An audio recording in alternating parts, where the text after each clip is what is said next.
जय माँ बगलामुखी, जय माँ पीताम्बरा। ये है शिवधाम सालबड़ी का अद्भुत नज़ारा। ये शिवधाम सालबड़ी की वादियाँ हैं और ये भी शिवधाम सालबड़ी का ही नज़ारा है। और हमारे बैतूल ज़िले का ये बहुत ही पावन और पवित्र शिवधाम है, सिद्ध धाम है। इस स्थान पर अनेक सिद्ध महात्माओं ने साधना की है, तप किया है। और इसी सालबड़ी शिवधाम में मारुति बाबा, महादेव बाबा जी एक संत थे जिन्होंने भगवान शिव की अनन्य भक्ति करी माँ और उन्हें प्राप्त हुई अलौकिक शक्तियाँ, सिद्धियाँ। जब मारुति बाबा, महादेव बाबा जी किसी भी स्थान पर जाते थे तो उनके पीछे संतों की भीड़ लग जाती थी। इतने संतों की भीड़ लग जाती थी कि पूरा गांव उन्हें देखते रह जाता था। जब गांव वाले, शहर वाले सब लोग देखते थे कि महादेव बाबा, मारुति बाबा के पास ऐसा क्या है कि इतनी भक्तों की भीड़ लग जाती थी, तो उन सबको देखते देखते एक महिला थी, एक माता जी थी जिनका नाम मंगला राधा देवी उनका नाम था। मणिहार बेचा करती थी, चूड़ी, कंगन और वो जो मणि वनी रहते थे वो बेचा करती थी। उन्होंने देखा कि अगर वास्तव में इन संत महात्माओं की सेवा की जाए और इन्होंने कुछ खजाना दे दिया तो मेरे भी पीछे भक्तों की भीड़ लग जाएंगी, मैं भी महान बन जाऊंगी और मेरा भी जीवन धन्य हो जाएगा। तो तब मंगला माता इस स्थान पर आई और मारुति बाबा, महादेव बाबा जी की सेवा करी और उनसे भगवान शिव और माता जगदम्बा का मंत्र प्राप्त किया।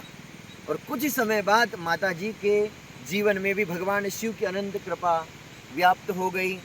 माता रानी जो दुर्गा माँ है उसकी अनुभूतियाँ राधा माँ को होने लगी, मंगला माता को होने लगी। और उन अनुभूतियों के कारण गुरु ने देखा कि अब ये जो हमारी बेटी है, ये मंगला जिसका नाम राधा भी है, ये तो सक्षम हो गई है, इसे एक सिद्ध धाम देना चाहिए। तब उन्होंने जिद करी कि बेटी अब तुम यहाँ नहीं रहोगे, इन वादियों में नहीं रहोगी, तुम इस वादियों से सामने ही यहाँ से 5 किलोमीटर दूरी पर एक पर्वत है, वो संखला में माँ अम्बा देवी विराजमान है, कामाख्या माता विराजमान है, तुम जाकर वहाँ सेवा करो। तब मंगला माता ने जाने की सोची, लेकिन उसे लग रहा था कि मैं घने जंगल में कैसे रहूँगी, कैसे मेरी सेवा हो पाएंगी मुझसे, कैसे मैं भगवान की भक्ति कर पाऊँगी, कोई मुझे खाना देगा कि नहीं देगा, या फिर वो जंगल में बड़े बड़े जानवर है वो खा जाएंगे तो मैं क्या करूँगी। अनेक प्रश्नों में घिरी थी और रोने लगी। लेकिन मारुति बाबा, महादेव बाबा ने कहा कि देवी तुम्हें यहाँ से जाना होगा और अपने धर्म की स्थापना करने के लिए गुरु आज्ञा का पालन करना होगा। तब मंगला माँ ने गुरुदेव जी से कहा, मारुति बाबा, महादेव बाबा जी से, कि ठीक है मैं जाती हूँ, लेकिन मुझे वहाँ तक पहुँचाएगा कौन। तो उन्होंने एक काली बिल्ली बताई कि ये काली बिल्ली तुम्हें वहाँ तक पहुँचाएंगी। और माता भगवती की कृपा से, आशीर्वाद से मंगला माता ने काली बिल्ली के सहयोग से धारूड़ की अम्बा माई का वो दिव्य स्थान खोज निकाला, जिस स्थान की दिव्य महिमा के मैं निरंतर गुणगान करते रहता हूँ। उस स्थान पर 1970 के समय एक महिला संत वहाँ पर पहुँची शिवधाम सालबड़ी से, और उसने वहाँ पर माँ जगदम्बा की उपासना चालू करी। और उसके जीवन में ऐसे ऐसे चमत्कार हुए कि बरसात के समय में गाय बैल ढोर चराने के लिए गाय की लोग आते थे गाय लेके। सब लोगों ने देखा कि यहाँ माता जी रुकती है तो वो वही डेरा डाल देते थे, और उन लोगों को भी माता जी से आशीर्वाद मिलते गया और मंगला माता जी, राधा माता जी का भक्तों का जत्था बढ़ते गया आगे। 1984 में तंत्र मंत्र और यंत्र की वजह से माँ मंगला देवी तपस्वी संत का दुखद देहांत हुआ। कुछ स्थानीय लोग माता जी से जलने लगे। वो सोच रहे थे कि ये हमारे गांव के पास आके बैठ गई है और भक्ति का संचार कर रही है। तब कुछ तांत्रिकों को अच्छा नहीं लगा, कुछ अघोरियों को अच्छा नहीं लगा, जो सूक्ष्म बुद्धि वाले थे, शुद्र विद्याएं वाले थे। उन्होंने माता मंगला देवी को हरिद्वार और कुछ यात्राओं पर लेके गए और उन्हें तंत्र मंत्र के माध्यम से उन्हें पीड़ाग्रस्त कर दिया। उन्हें जांघ पर कोई बीमारी हुई थी, जिसके कारण यात्रा से आने के बाद 6 महीने बाद माता जी का देहांत हो गया।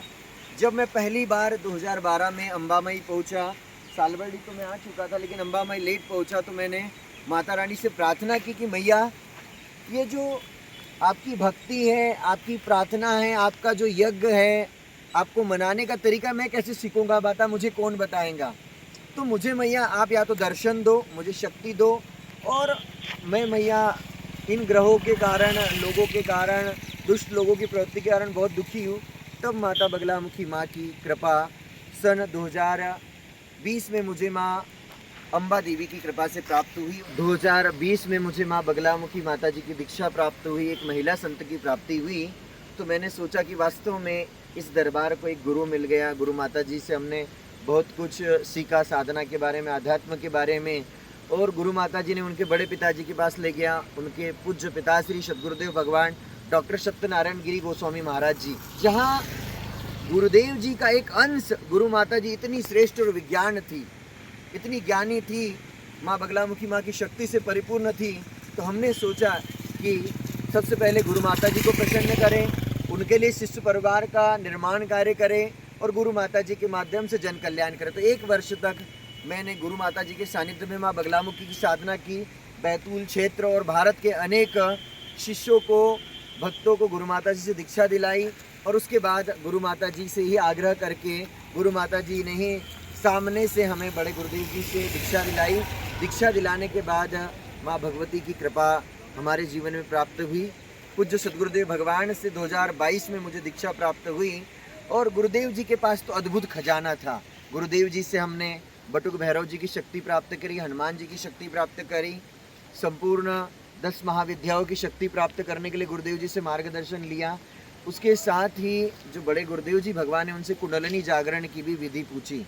तो गुरुदेव जी की कृपा से आज मैं सक्षम हूँ। इस कहानी के माध्यम से मैं आप लोगों को एक ही चीज़ बताना चाहूँगा कि जिस प्रकार से इस स्थान पर मारुति बाबा, महादेव बाबा रहते थे और उनसे दीक्षा प्राप्त करके माँ मंगला देवी ने बाबा को प्राप्त किया। इसी स्थान से दूसरा स्थान धारूड़ की अम्बा माई का स्थान यहाँ पर बना और उसी स्थान से दिव्य ज्योति हमने आठनेर क्षेत्र के ग्राम सावंगी में माँ बगलामुखी पीठ स्थापित करके प्राप्त की। मैं सभी से चाहूँगा कि आप रविंद्र मानकर, माँ बगलामुखी साधक, आप बैतूल ज़िले में जो बगलामुखी माँ का मंदिर है, बगलामुखी माँ का परिवार है, उसकी विज़िट करिए और आप भी इन संत महात्माओं जैसी शक्तिशाली बन सकते हैं। आपके जीवन में चाहे प्रारब्ध दोष हो, भाग्य दोष हो, कर्म दोष हो, संस्कार दोष हो, किसी भी प्रकार का दोष हो, आप भगवान शिव और उनकी 10 शक्तियों की प्रार्थना करके ठीक कर सकते हो। आप रविंद्र मानकर की विज़िट कर सकते हो। सालबर्डी, शिवधाम, अम्बा माई, धारूड़ स्थान और बैतूल ज़िले के जितने भी पर्यटन स्थान हैं, सभी के वीडियोस आप प्राप्त होंगे। मैंने माँ बगलामुखी माँ की साधना के लिए केदारनाथ, बद्रीनाथ, अमरनाथ, माँ कामाख्या देवी, तारापीठ, अनेक दिव्य स्थानों पर जाकर मैंने साधना करी और माँ भगवती की शक्ति को पाया है। आप सभी भी मेरी विज़िट करिए, मेरे यूट्यूब चैनल की विज़िट करिए, माँ बगलामुखी माँ की विज़िट करिए और जो चाहे वो आपके जीवन में चमत्कार हो सकता है। ये मैंने एक सत्य घटना आपको बताने की कोशिश की है। आज हजारों शिष्य मेरे पास आए हैं और अपने जीवन को धन्य बनाए हैं। आप लोग भी जुड़िए। जय माँ बगलामुखी, जय माँ पीताम्बरा, जय शिवशंकर, जय माँ अम्बा भवानी। जय माँ बगलामुखी, जय माँ पीताम्बरा, जय माँ स्तंभिनी। माँ बगलामुखी पीताम्बरा देवी का आशीर्वाद लेने बैतूल जिले के ग्राम सावंगी की पावन धरा पर दूर दूर से भक्तगण आ रहे हैं। माता बगलामुखी देवी की पूजा उपासना से भक्त जनों के दुख दूर हो रहे हैं। अपनी वैभवशाली सत्ता के साथ आठनेर तहसील के ग्राम सावंगी के चमत्कारी माँ बगलामुखी सिद्धपीठ में विराजमान हुई। आज माँ पीताम्बरा देवी को 3 वर्ष हो चुके हैं। प्रतिवर्ष माँ पीताम्बरा देवी का प्राकट्य महोत्सव हर्षो उल्लास के साथ मनाया जाता है। माता बगलामुखी देवी की महिमा भक्तजन माँ बगलामुखी मंदिर सावंगी YouTube चैनल पर देखकर देश और विदेश से दौड़े चले आते हैं। आप सभी धर्म प्रेमी भक्तजनों को बड़े ही हर्ष के साथ सूचित किया जाता है कि 10 महाविद्याओं में 8वीं महाविद्या त्रिपुर सुंदरी राज राजेश्वरी माँ बगलामुखी